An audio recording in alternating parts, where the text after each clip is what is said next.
On the Edge, voici le titre de ces 2 soirées proposées par la compagnie des Ballets de Monte-Carlo dans le cadre du Monaco Dance Forum ce mercredi et jeudi. 3 stars sur la même scène, et quelle scène, celle de l'Opéra Garnier, à commencer par l'étoile du théâtre Mariinsky, une véritable icône vivante, Diana Vishneva. Et pour la magnifier, les 2 grands danseurs de la compagnie des Ballets de Monte-Carlo, la danseuse étoile Bernice Kopieter et Gaëtan Morlotti. Jean-Christophe Maillot connaît bien la star du théâtre de Saint-Pétersbourg. Il lui a remis le premier prix de Lausanne quand elle avait 17 ans.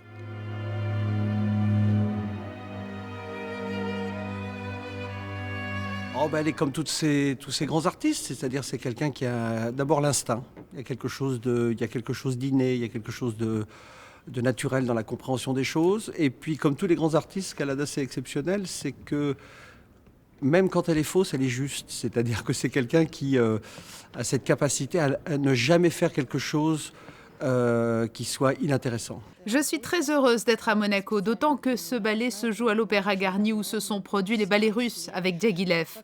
Je connais Jean-Christophe Maillot depuis longtemps, j'aime sa sensibilité, il est envoûtant, son enthousiasme est contagieux et ça me transcende.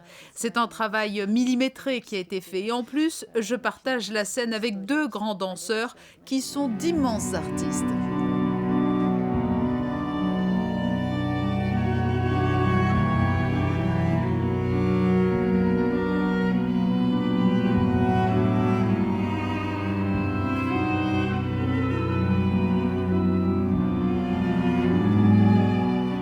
Dirigé dans une même soirée, Diana Vishneva, Gaëtan, Bernice.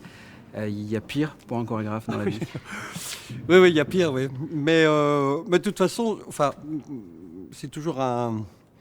Quand les artistes ont cette qualité-là, c'est toujours un bonheur.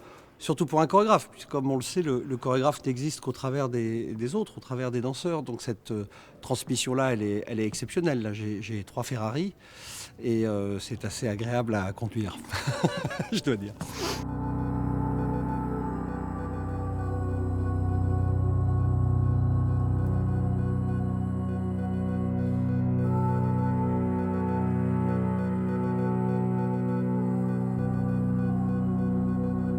Trois personnes totalement différentes les unes des autres, la danseuse étoile du théâtre Mariinsky et les 2 danseurs de la compagnie des ballets de Monte-Carlo, 3 artistes qui n'auraient jamais dû se rencontrer sur le même plateau.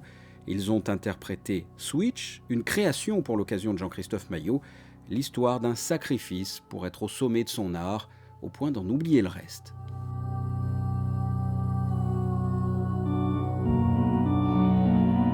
On retrouve cette grande ballerine dont on peut imaginer qu'elle revient d'un spectacle et qu'elle se pose la question de où va ma vie, qu'est-ce que j'en fais, jusqu'où je peux aller et est-ce que finalement tout ça vaut bien le coup. C'est une vraie question. De l'autre côté, on peut le regarder aussi comme une relation complexe entre 3 individus où finalement les tensions se créent entre les uns et les autres jusqu'à rechercher peut-être à détruire l'un ou l'autre. C'est vraiment... mais je pense que c'est quelque chose qui ressemble un peu à l'histoire de tout le monde, c'est-à-dire à quel point on peut sacrifier notre engagement dans notre travail par rapport à la vraie vie. Qu'est-ce que la vraie vie pour un artiste ? L'émotion transpire de ces 3 corps dans cette pièce Switch, et pour ceux qui en redemandent, Diva Vishneva interprète juste après un entracte un ballet en solo, Woman in a Room, que Caroline Carlson a imaginé pour elle.